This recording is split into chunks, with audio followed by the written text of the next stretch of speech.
ગામડું ગામ અને ગામડા ગામમાં પ્રથમ વખત જ્યારે એસી આવ્યો ને તો એક બાપા એસી લખાવા ગયા દુકાનદારની ત્યાં, અને એસી જોયા અને દુકાનદારે કીધું બાપા એ કે એસી તમારે કેટલા ટનનું લેવું છે કે 1 ટનનું લેવું છે 1.5 ટનનું લેવું છે?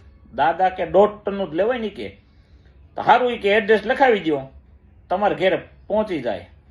એટલે દાદા એસી પસંદ કરી અને ઘેરે વહી ગયા અને ઘેરે જઈને ક્રેન મગવી લીધી.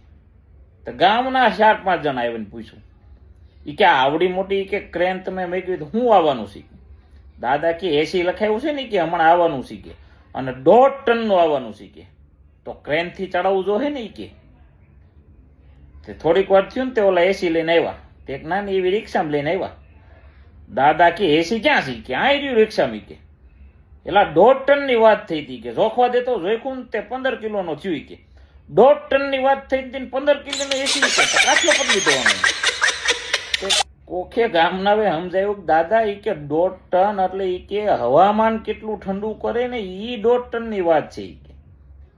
દાદા ઓમ 1.5 ટન વજન 1.5 ટન ન હોય 1.5 ટન.